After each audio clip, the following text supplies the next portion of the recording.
as I travel the state, there's issues that come up, questions that come up, and there's some more than others. And the one that we are focusing on today is literacy, especially being a sheriff in the jail, where before it Ignite, half the inmate population could not read a menu. Doesn't matter the age. And then when you talk about people with literacy, and for those that don't struggle with it, it's hard for us to conceive until I meet people who are true adults.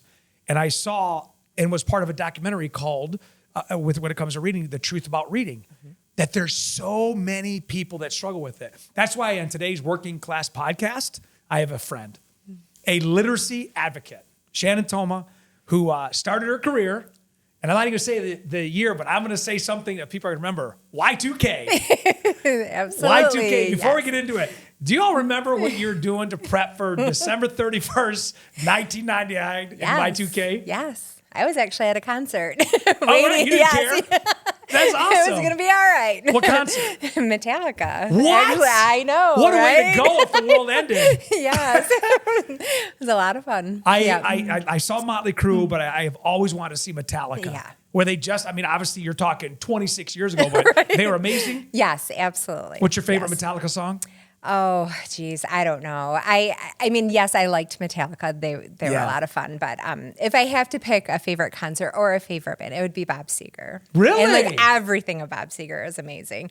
And I saw him as well, actually twice in concert. So. Interesting. Yeah, quite a range, right? I Bob do. Seger, You know what? Metallica. We normally ask the question of your favorite band or musician at the end, but you just answered it. Yeah. But what I'll save is my Bob Seger story for you. Okay. Okay, very Nice. good. All right, so Shannon, for people that are watching right now, we hear about literacy, we hear about the schools in Michigan, and we talk about, I had heard the stat, tell me if this is accurate, that kids learn pre-K to third grade how to read, and third grade on, they read to learn. Yeah, there's a critical group there. What is that? We really need to get away from that, though. We need to teach our kindergartners, our preschoolers how to think critically. So I want all of our students to be reading to learn. Okay. What does think critical mean to the average viewer? I like to think of it as our responsibility as educators to have students question that source. Where is it coming from? Is it valid? What does this mean to me? Like, what is the moral of the story? Or what do I want to learn more about if I'm reading a nonfiction book about turtles, for example? So I want all of our students to be doing that makes as sense. readers. So. Yeah. So don't just read to check a box or read to memorize. Correct. Read to ask questions. Yes. That opens Yes. up. All right, Yep. interesting. Yep. And so when you got hired in year 2000 after Metallica, where did you get hired and what did you do? And take us through your career until June of 2025. Oh, gosh, quite a journey. So I graduated from MSU. I'm a very proud Spartan. I'm Meredith Sparty, so go green. Nice, go white. There you go. Yes, All my right, favorite. but So I'm Wolverine. I went to a very small rural school, Shaftesburg Elementary, part of the Perry Public Schools. Got and it. I was a teacher there for a few years. Is that Shiawassee County? It is, Got it. yes, yep. And then I moved to Corunna, and I was a teacher and a principal in Corunna for a number of years. And then I moved further north into Saginaw County, and I was a principal and a teacher in Chesaning Public Schools. Fun fact, I really didn't have good relationships with my principals growing up. Mr. Stacy in Goodrich was like 7.5 feet tall, and I don't think I ever saw him smile. And he busted up my gum selling ring, and I've never forgiven him for that. Oh, well, hey, that's so I think understandable. principals now are a little different than they were back in the 80s. Well, Just saying. Were you a I fun principal or were you a scary principal? I hope my students don't think I was scary. No, I think it's very important to build relationships with your staff, with your students, with the families that you serve. So I would hope that they felt a connection. But I do too remember my elementary principal, and I was scared to death of him as well. There you go. So maybe that was part of the reason. When it comes to education, you obviously, it's almost like being in the dental world. Everybody starts out as a dentist, or in the sheriff's office, we start as in the jail, then we go to the road, and then you kind of go different paths.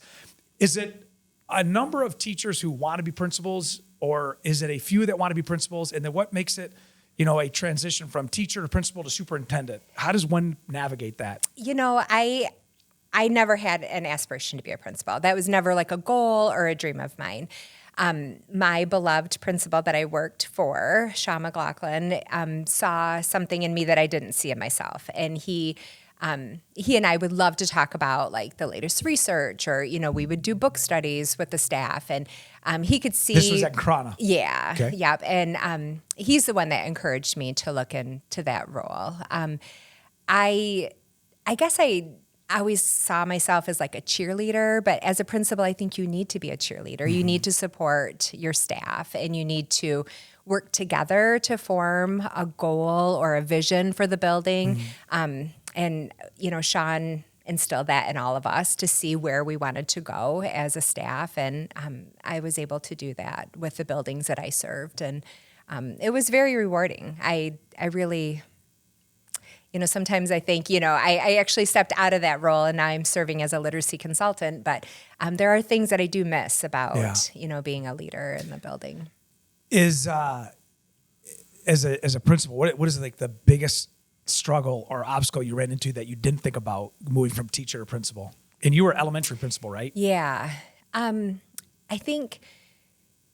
I don't know about the biggest obstacle. I think our biggest challenge at Big Rock, for example, was when a lot of this information about the science of reading was coming out. And that was, I think, really incredibly rewarding for us as a staff, because we rallied around that research. And what was the research? So the research is saying, what are the best practices that should be happening in the elementary building to help all students become successful readers.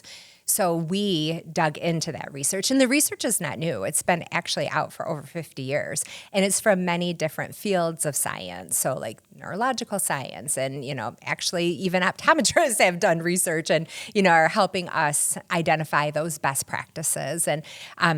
And so we looked at that data and we tried to implement all of the best practices in our building. And so that was incredibly rewarding.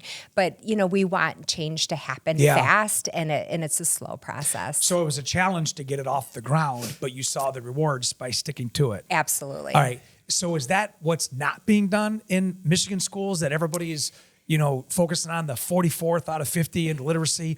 Is it just that we have different models that we aren't coalescing together, or are there models that are not being used for other reasons? Why are we 44?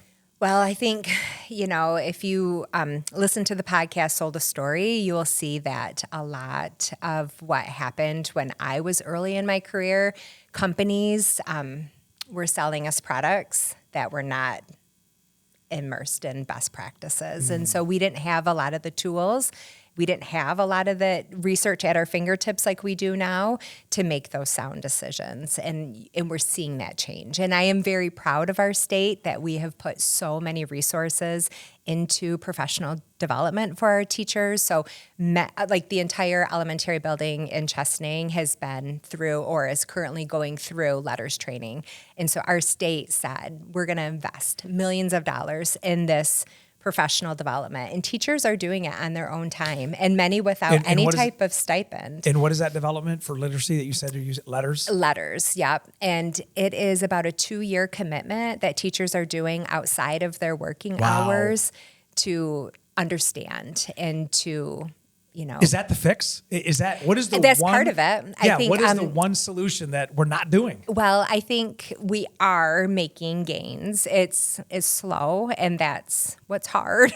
There are many, many, many factors that are contributing to this. All right, so let's start from square one, that you are the state lead, and whatever you say in your perspective, from your experience and your research, this is what we need to do across the state. What would be that?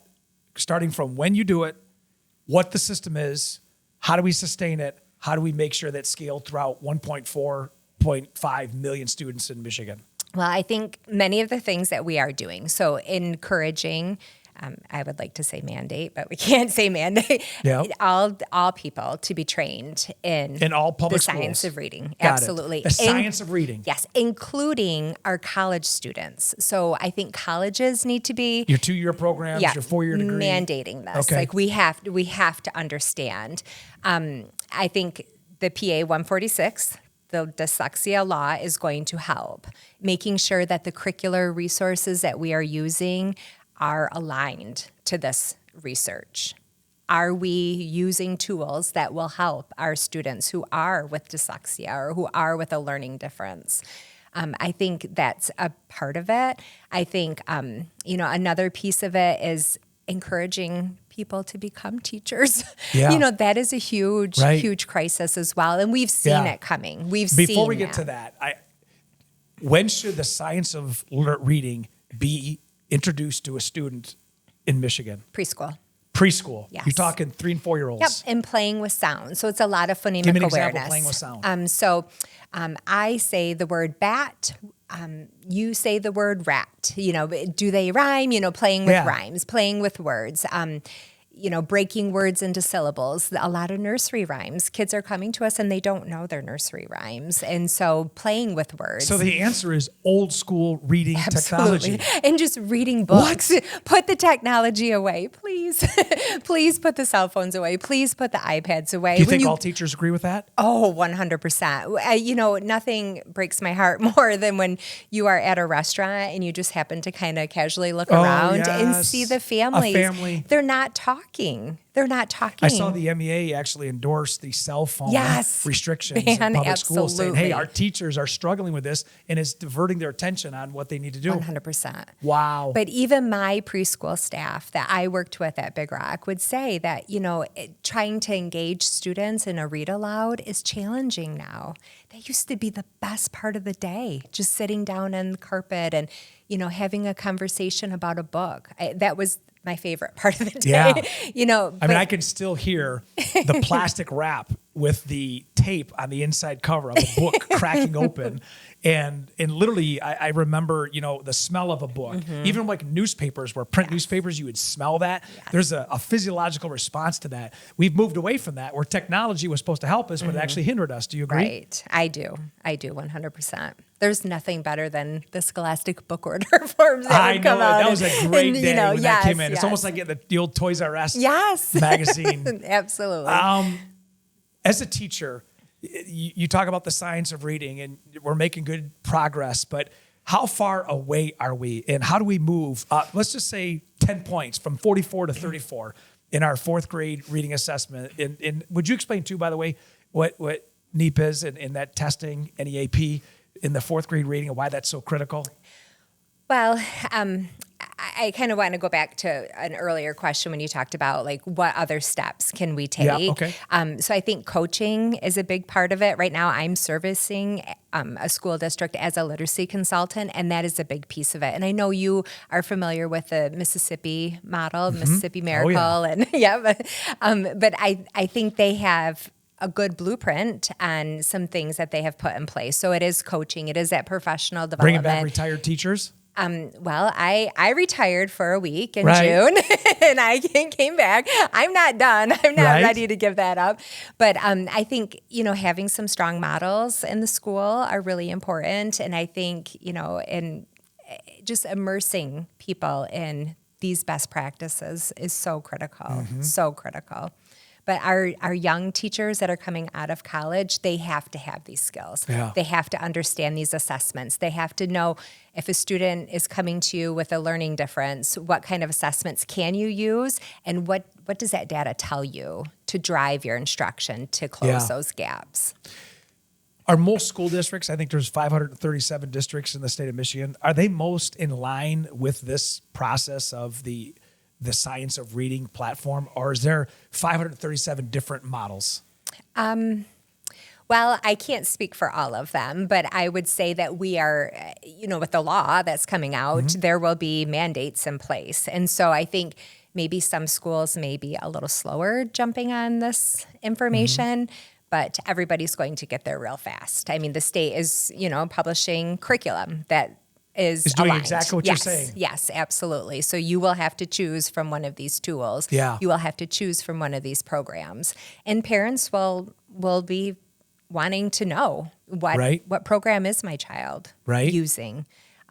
So it's slow. We want it to be fast. That could be a lightning rod too, because parents want to be involved with what their kids are learning. It's not about what they're reading. It's about the reading skill itself. Is that correct? Yes. It's not topical. Correct. It's about the skill of reading. And what are we teaching? So for example, teaching students to look at a word, the makeup of the word, prefix, suffix, breaking it into pieces. Diagramming? Not so much diagramming, but let me try to think of a word.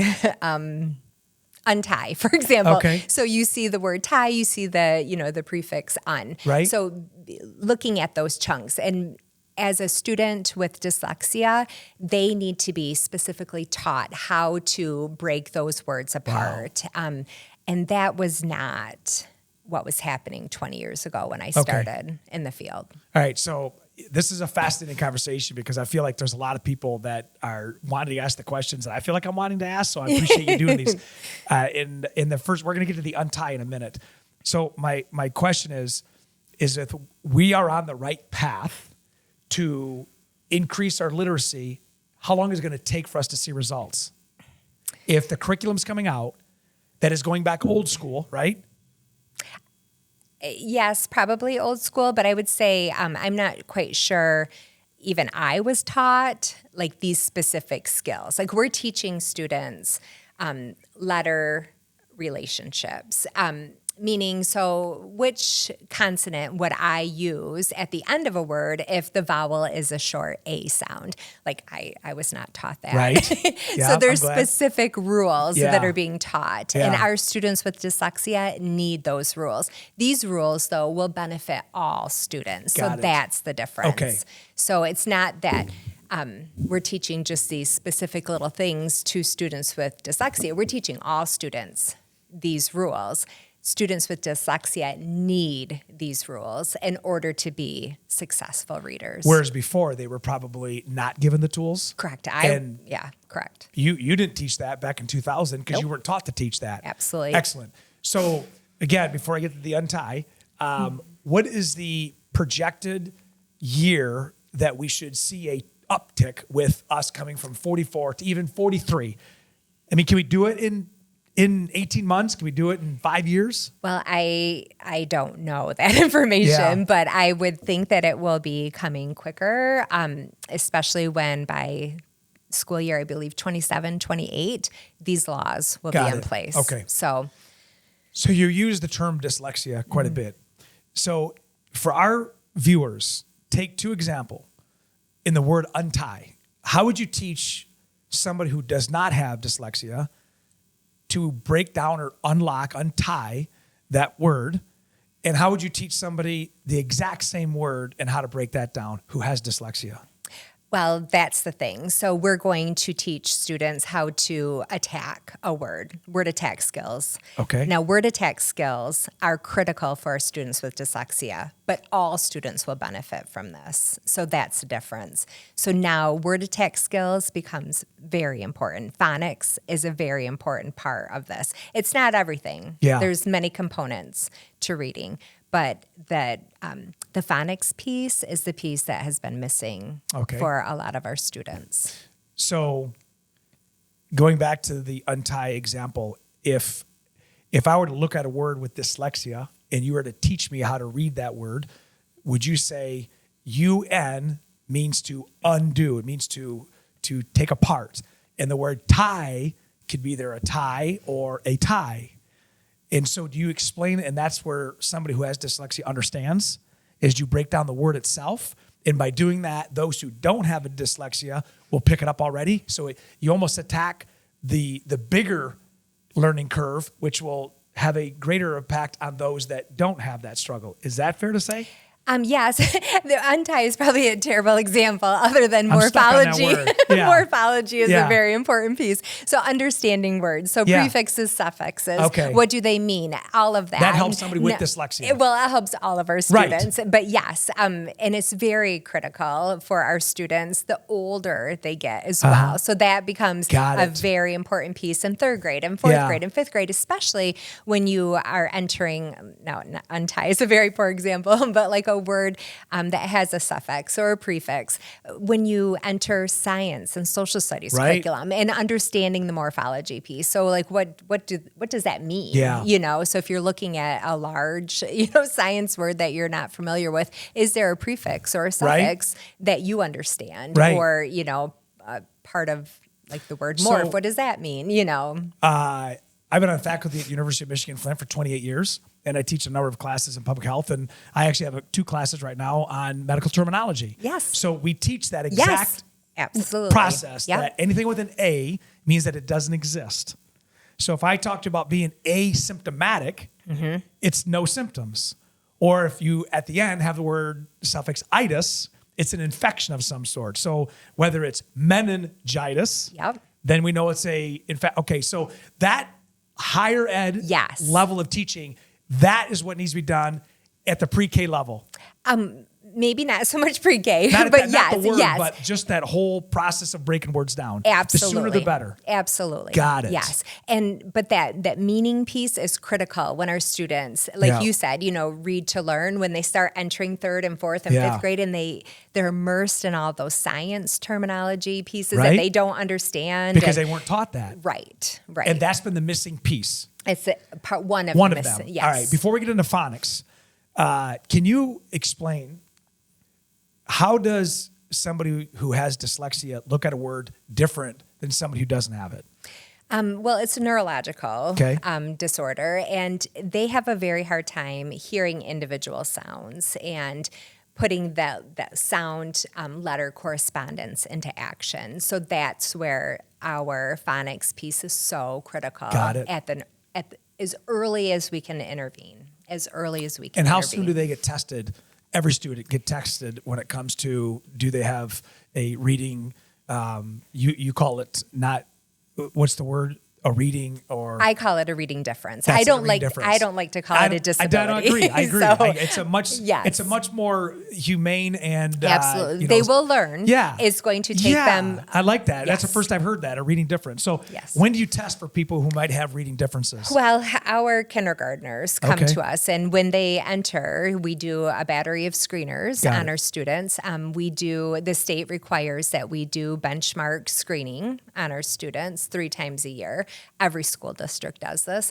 Then we have what we call digging deeper assessments. So after you do a screener, if some students are flagged that they're not they're not at benchmark, then you do like digging deeper, and then you're looking at the phonological piece. Do they understand how words? Can they hear the sounds and words? Can they break them apart? Can they rhyme? As well as phonics. So do they have letter sound correlation? And then we continue that up. So you answered my next question about phonics. Yes. It's really just looking at the letter and hearing it in your ear. Is that what phonics is? Phonics is putting sound to print. Got it. Yes. So when I say the sound should register to A-H, Is that? Well, could be AH. It might be O. There's just a lot of different letters that are associated with sounds, and so you will see it's mind blowing when you go into it's fascinating elementary classrooms. You'll see what we call like the valley of sounds, sound valley, and it's a big wall that many teachers have in their classrooms, and it will show the students like how your mouth produces the sound and then the letters that are associated with it. So it's, we used to say, it doesn't take a rocket scientist to, teach whatever. Yeah. It really does take a scientist to teach reading. It's neurological. Mm-hmm. It's 100%. It is so challenging. Yeah. And so critical. For those that may be in their 40s or 50s, we remember Hooked on Phonics. Mm-hmm. What is that, and is that coming back? I was not familiar with Hooked on Phonics. I do, yes, I do know the program, but I don't. I think it was teaching that exact thing, is that sound correlation with the letter and the word, which helps. And as I say, how did we get to the bottom of the barrel is because what you just said on a number of things. The curriculum that was ordered was not beta tested. It wasn't best practice. Number 2, teachers weren't taught what to teach. So now they're going back, in addition to all their other responsibilities, for 2 years of training to go do something in order to reverse course, which we're doing. And the third thing is this state now has a standardization of the process of teaching how to read. Yes. All of that is working. We're moving in the right direction. We are. I really, everyone wishes we could do it so much faster, for sure. But we're not going backwards. Correct. So when I say to people after they ask me, about, where are you with this education model in Michigan, and they actually talk pretty negative of it. And somebody who's been an educator at the higher level, as far as education, not skill set, you can't get to a 2-year or 4-year without K through 12 or pre-K through 12 actually. And so I say we don't have a broken system. We have a system that has some gaps. Right. So if we fill those gaps in, all the other things that are working start to even out. So literacy is the number one. And it's not just reading. Would you agree? It's also financial literacy, digital literacy. I mean, there's a lot of things that people need to learn throughout their whole, sure. K through 12 career to kind of direct them in a career path. Yes. Is there a plan for teaching that other type of literacy to prepare them for the world that they're going to go into? I believe so. I've spent my entire career in the elementary world, Got it. so I can't speak fluently Sure. at what does that look like at the high school level. But yes, What are the most formidable years of a student's learning life? Well, they will say that it's preschool through, I say second grade. If we start to see huge gaps beyond second grade, the number of years it will take to close those is just, it's mind-blowing. So we have to catch these gaps immediately. So Pre-K to 3, third grade. I say pre-K to second. Yeah, okay. We have to. Wow. I mean, it is so critical. It's so critical. Is the void of teachers the most in elementary, middle school, or high school? Oh, I think that depends on the district. Yeah. Like Iosco County, where you're from. When you lose a teacher there, it's a devastation. Absolutely. Yeah, absolutely. And we do know, we will be losing some high school teachers. And why? Where are they going? Just retiring. So, and we knew this was coming. I mean, we had the data that, right now we're going to be losing a lot of teachers. And the student population is not changing much. Right. I think we're kind of stabilizing. Okay. So let's beta test this. You've got a school district that doesn't have all the resources that others do. When it comes to funding, I mean, I support weighted funding to help, do a baseline, but there's some districts and there's some students that require more resources, whether it's travel through busing or whether it's, special needs, whether it's services. I mean, there's a lot of things that are individual. But when it comes to teachers, my niece just graduated after 5 years of college and she started out just under 40,000. Yeah. Like that's not even a living wage. It's terrible. It's terrible. And what would be imagine if you went, I graduated from MSU. So right now, what are they saying it costs to go to MSU? Like $40,000. So for 4 years plus at MSU, you do a year-long student teaching experience, which I think is priceless. Agreed. Priceless. Yep. So then, but I had to take graduate courses during that student teaching year. So now add graduate coursework on top of it. But MSU is number 1 in the nation for elementary education. So I, as a very proud Spartan, think that is priceless. And I was able to walk out of there with an amazing experience and the best educators. Yeah. But I would also be at about $200,000 in debt. I mean, that's crazy. And we're going to pay you maybe $40,000. Oh, and you don't have a guaranteed pension. And you will have to pay for your health care. And you don't have maternity leave because we have FMLA. And you get $1,000 for your entitled dental plan. So make sure you brush your teeth and floss. You could probably claim $250 on your taxes for the school supplies that you're going to purchase. That you have to buy for your own class. You have to buy for yourself. Ridiculous. So my husband, I know these first few years when I was a teacher. Oh, he's mad. It's like, how many read-alouds do you need to buy? I mean, just the amount of money that I spent in my classroom. But I wanted my students to have those resources. I mean, I see that teachers and educators are like missionaries, I mean, you love it more than the fame and fortune. Oh, it's a calling. It truly is a calling. I can't imagine doing anything else that would be as rewarding as that. So, I noticed when I first started back in 1998, my class would be, if I had to guess, half early educators in that curriculum. Now, I never get that. After all these years, they're in, PT, they're in pre-med, they're in, sociology. Where's all the early education students? What do we do? What's the plan? I I'm not sure. I mean, we need to pay them more. I would like to say that is, on the horizon. Yeah. But I mean, is it?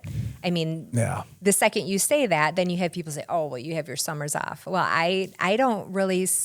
I would be remiss to say, like, how many summers off did I really have? Maybe 2. I think there's a lot of misconceptions. Absolutely. I mean, the number of trainings that I went to, redoing my classroom, like all of that. And your day doesn't end at 3:20 when the kids go on the bus, because now you're doing papers and you're doing preparing for the next day. All that to say, somebody who is from afar looking in to say, okay, how do you solve problems? How do you make order out of chaos? And I was asked some time ago at an MBA forum, and that very question of what do we do to retain teachers? What do we do to recruit teachers? And I said, like any profession that people rely on, education, public safety, healthcare, like these are baselines. Mm-hmm. Everything in anybody's life revolves around feeling healthy, getting an education, and being safe. Education is the backbone of all of that. Absolutely. And if we don't rise to the level of making that a priority, then we won't have people to educate those who need to be educating. And so my thing is, what is the baseline salary? I said between $60,000 and $80,000 to start. And a retirement and a package that actually makes sense. So that part of the stress is not on your plate every single day of how are you going to, start your own family, take care of your own family, and then something happens. The second thing is I do believe that to recruit teachers is one thing, to retain them. You have an incredible post 4-year degree training. Like the analogy you have is priceless. Do they reward or do they give bonuses? Does it make sense if you're going to go to Iosco County to teach and you just come out of Michigan State that if you commit to 5 years in Iosco schools that your debt is being relieved by the state? The feds do that. What is there things that we can do to retain teachers and to bonus teachers that's not being done? I think that'd be amazing. I think another big piece that a lot of new teachers will say is some type of like strong mentorship program, some type of way that we can connect with one another and provide support for one another. It's a different world out there, and there are challenges, that are entering that we've never seen before. Mm-hmm. The amount of neglect and abuse that our students are coming to us with, and the lack of background knowledge and experiences. How do you support the students in your classroom, and what am I doing in my classroom, and how can we support each other during this? How important is family involvement to a teacher's classroom? I think that open communication is critical. It's critical. I think gone are the days where parents come in and they are helping run centers, because education is so different and what we do is so hands-on with our students. It would be hard to teach a parent coming in how to teach letters and sounds the way that we need to teach that, that type of thing. Sense. But I think that communication piece is critical. I think supporting our students at home, coming to the school ready to learn, with those foundational pieces, listening to stories, singing nursery rhymes and, just reading aloud and having conversations with students. Do you have a lot of parent participation in the elementary school where parents will come in and just assist the teachers to be with their kids in class? Is that encouraged or is that not encouraged? If it's encouraged, is it being utilized? I think it's very challenging for a lot of our families because they're working. Yeah, that is a huge piece. Yeah. And I think another huge obstacle is just the actual day-to-day schedule of a classroom. Like, when would you fit that in? Right. But in terms of like events that we do in the evening, we do have a huge amount of parents that try to come out and support those events. So that's where you can encouraging the teachers? Yes, absolutely. So a little PSA out there that if you're a parent and you want to help your kid, help the teacher, and they will appreciate that. Is that true? Yes. Yeah, there you go. read. What about the retired teachers coming back and helping where they may have missed it? They don't want full time. Is there a big push to tap into that group of experienced educators? I appreciate, especially as a retired teacher, I appreciate the opportunity. Yeah. I'm not ready to be done. Yeah. I was ready for a change in position, but yeah, I think we have, a lot of us, we have a lot more to share. Yes, you do. And we're not done. So You just don't want to be in the daily grind, but you want to be a part of the process still. Yeah, I needed a different avenue Mm-hmm. to share my skill set with. So Your new position now is a literacy. consultant. Okay. And with that, do you have others that you send out into the field? What does a literacy consultant do? So that is part of the PA 146 law, is that you utilize a literacy coach or a literacy consultant in your school. Now, some schools will hire their own. So Chesaning has their own. Some schools will tap into like the ISD or the RESA for support. So I am a RESA employee. Explain what that acronym is. The Regional Educational Support Agency of the county, or the ISD, whatever the county. Cost. Yes, What do they call it? So I have been assigned to a school district. So I push into classrooms and I model lessons, or I coach alongside a teacher, and then I do. Are you welcomed in those environments? Yes. The teachers don't feel like they're I being have pushed out? I have no administrative Right, you're just there to duties. help. Yep, all just Good for there to you. help. So you have to have the right heart going into it too. You're not there to take over someone's class. No, You're no, there no. to Yes. to 10x the learning curve. Yep. And How be many? we call ourselves like the think partner with a Oh. teacher. So just, have you tried this strategy, or what about this strategy? And Okay, a question just popped in Mm-hmm. my head. So it's now 2026, and you're going into these classrooms. What is different about the teachers now than the teachers were 26 years ago? well, I think some teachers have a different path that they've taken to enter the classroom. So back when I entered the field, we went through like a 4-year program. Now there are different paths that people can take. So I think they bring different skill set to the classroom, maybe different experiences as well. So that I've would noticed be a it too. I difference. mean, I've had retirees leave the sheriff's office Yes. to go, and because of their work experience and their life experience, they've taken a couple classes and they have their own classrooms. Right. So that's changed.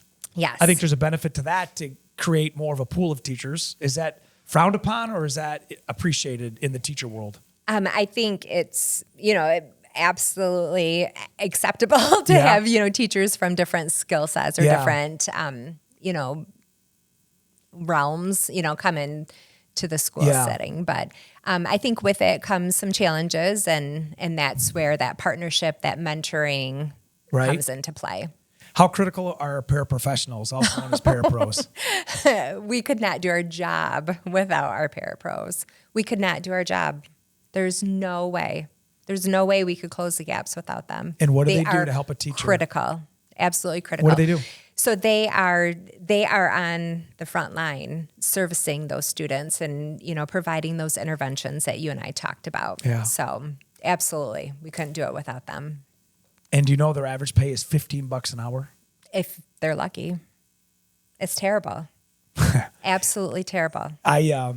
I know there's a limit on everything, what the budget is and all this, but I will tell you, if we don't as a society take advantage and take care of the people that are training the next generation, then we are not going to be competitive, and we're not going to provide a life that is just not even suitable, but enjoyable. Absolutely. And it comes down to that, like you just said, pre-K to second grade. And when I went to school, we didn't have parapros. Teachers did it all. But that was nice back then. Today, the world is different. Absolutely. Parapros, teachers that are appreciated, that are not only appreciated, but have a plan to stay in this business for a long time, that don't have to jump because they can't afford to live their life as a teacher, so they do other businesses. You just took that talent out. But also those like you that just have so much to offer, to bring them back into the setting. I think, as I said, the MEA, there's an algorithm that we need to put into place. It's not just one answer. Just like saying literacy, it's not just the science of reading. Right. It's not just phonics. It's the entire algorithm. 100%. Absolutely. Interesting. Absolutely. As we wrap this up, you yourself are described not only as a teacher, an author, and a philanthropist. And the fact that you give back even after you've done your tour of duty, so to speak. What is the joy that you experience now that's different than when you were in the business full time? I think I can step back and look at things through the different lenses that I've worked in the field in, so I can see things through an admin role. I can see things through the lens of a teacher. That's been fun. I can see myself in some of these new teachers that are in the field and their passion and their energy. And I love that. My niece too just graduated, and so I love to say, how about I buy those Valentine gifts for your classroom? I love. How many teachers are buying supplies for their class? Be honest. Every single teacher. That's crazy. Every single you can't do your job, and it doesn't even matter if you're at the high school level. You are buying. That'd be like things me making sure that when I worked at the sheriff's office that I bought my own gun and bought my own boots and absolutely, and made sure I had my uniform that. Okay. And then you think about our students. They're coming to us. They're spending how many hours of their day with us, and more so with you want than their families. you want your classroom to be beautiful and welcoming and in a safe environment. What's one of the hardest topics to teach? Oh gosh, hardest topics, probably science. I just don't really love it. Yeah, so that was you that gotta was love not. it to teach it. Yeah, I mean it was just yeah. Interesting. Isn't it terrible? I know we're getting to the end. I've said this before, but one question leads to the other. School boards and their involvement with your day-to-day work. I mean, do they really have an impact on your job as a teacher? Yes, they do. Not that they're necessarily in my room but their support is priceless. Their trust in us as admin or teachers is priceless. And listening to us is so critical. It's really hard, I think, for people who are not educators to really understand what we're faced with every single day, the challenges that come through our doors, and the amount of, care and concern that we have for our students and just the needs.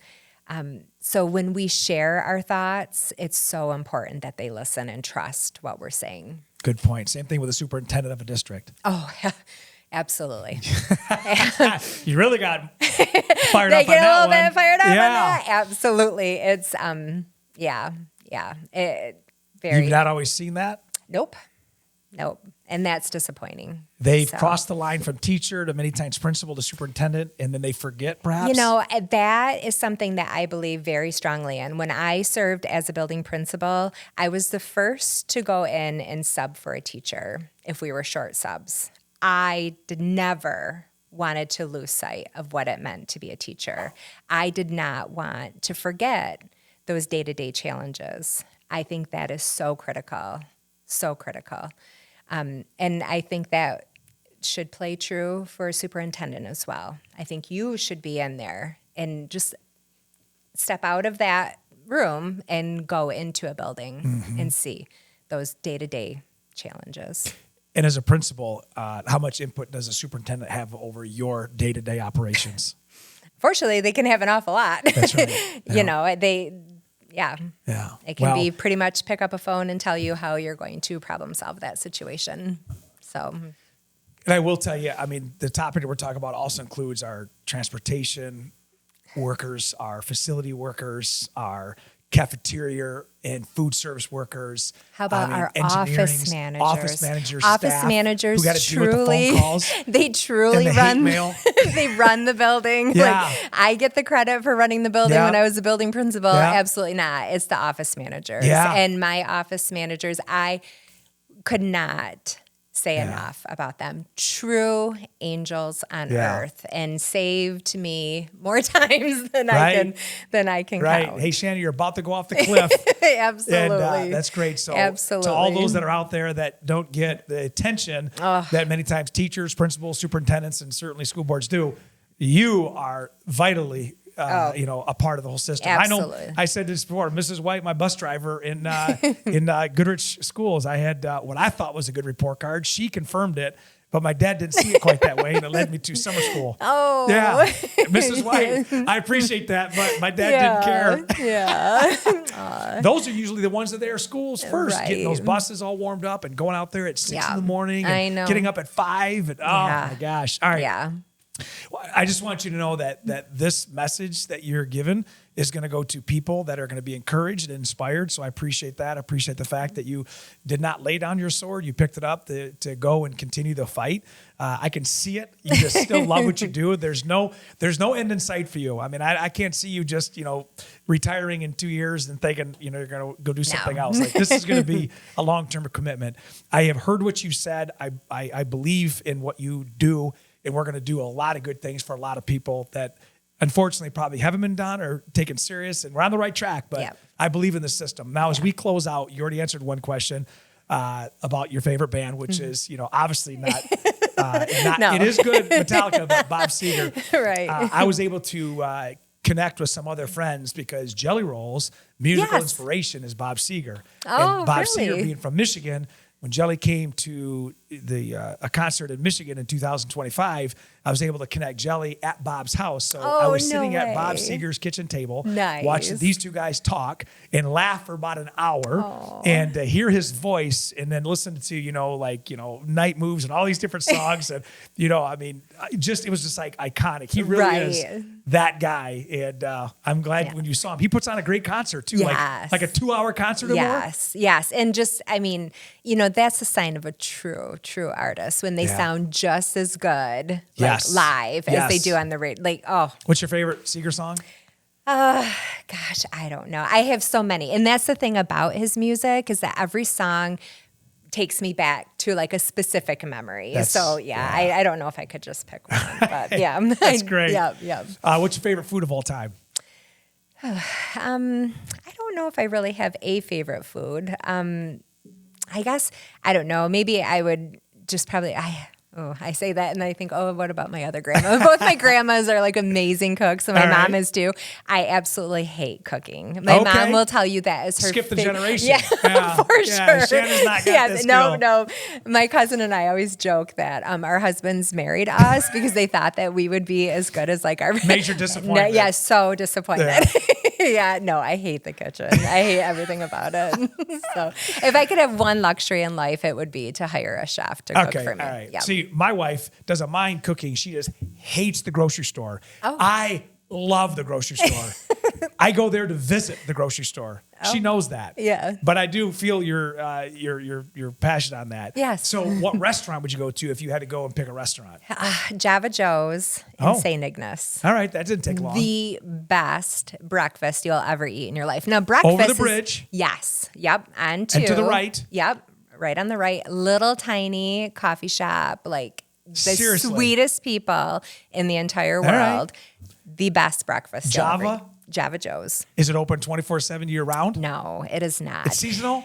Yes, Eesh. I know. Right. But I'm so happy That's for all him right. because he and his wife now will like take the winter off and they will travel. So they Okay. actually are going to Paris. All They right. just posted that the other day. There you go. All right. Yeah, Apparently, Java but- Joe's is working, going Yep. to Paris. Yep, Yeah. yep. Breakfast is my favorite meal. I could eat breakfast 3 days a week, Same. 3 times a day, 7 days a week. It doesn't matter. Breakfast all day. Yep. Okay. I agree. You have the world as a stage, and for 30 seconds, they're watching you and they're not distracted. And you have the ability to tell them something, and they're looking at you. And for 30 seconds, you have the mic. What would you tell them? Oh, geez. That's like a really deep question. First, I'd probably say go green. Turn For off sure. the crowd. All right.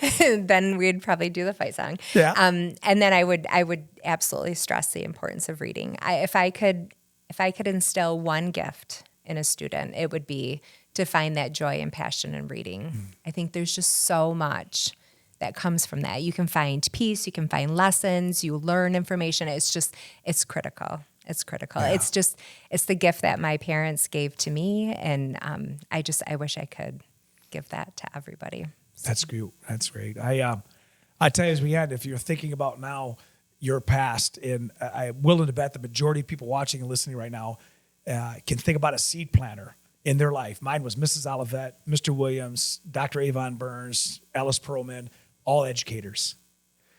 I bet you most people's inspiration in their life today can be traced back to somebody in their school life. So that's how important educators are, teachers are. That's how important you are. I guarantee there's little kids whose names you don't even know right now that'll always think, oh, Miss Shannon, she was the best because of what you did for them.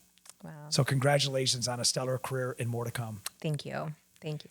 Thank you again for another episode of the Working Class Podcast. I'm Chris Swanson. Go teach your kids how to read.